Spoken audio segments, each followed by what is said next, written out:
Hey guys, it's Bailey. Welcome back to the channel. This is going to be a quick review of Physicians Formula new Nude Wear Touch of Glow foundation. It retails for $14.95 and comes not only with the foundation, this is 1 fluid ounce of product, but also with a small brush that isn't the worst actually. It is a little small for doing large scale buffing and blending, so I do tend to prefer a larger brush for that. But when it comes to actually getting product in the under eye area and kind of the smaller areas around the face, it does some magic. So this is definitely not one of those brushes that you're gonna throw away right when you open the foundation. The foundation itself comes in 2 shades, light, which is the one that I use, and light medium. This is probably the biggest downside of this foundation because, spoiler alert, I really like it.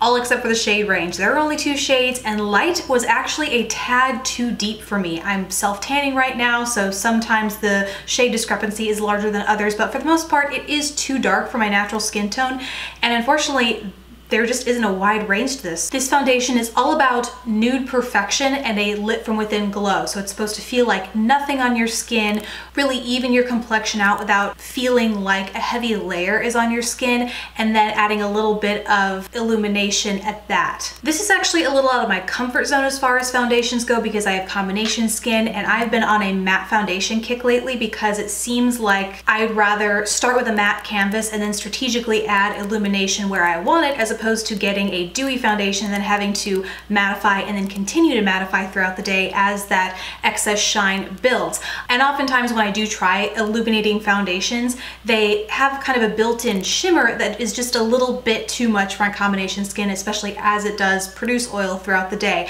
I'm really happy to say though that this doesn't, it does say to shake beforehand, and you can hear there is kind of a little ball in here to help mix up the pigments.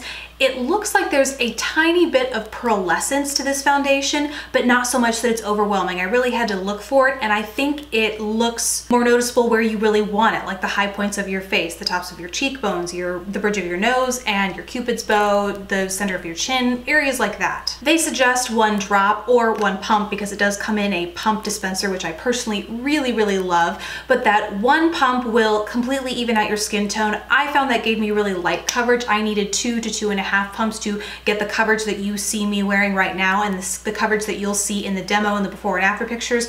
All of that was done with about 2.5 pumps. The consistency is relatively thin, and it did take a while to feel like it completely soaked in and dried to a powdery finish on my skin.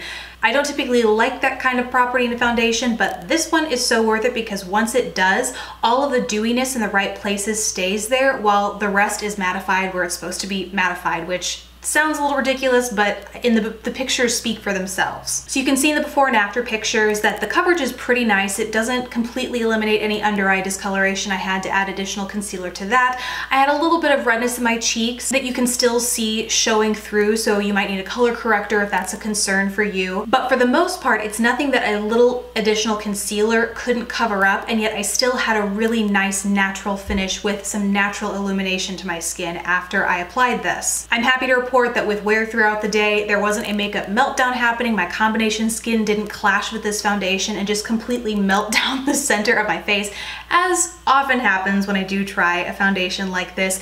It stayed intact really nicely, even in my under eye area and my T-zone, obviously, which is where I have the most problems. Overall, I think it's safe to say I am really happy with the performance of this foundation. I've been wearing it in every video. For those of you who've been asking, I've been wearing it in every video I've posted so far in February, and even the last few in January, so it's really been a favorite of mine.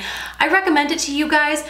Obviously, if you have combination skin, it worked really nicely for me. It does dry down to what feels like sort of a powdery finish, so it does play nicely with powder textures if you want to lay that over top, as well as cream or liquid if you prefer those.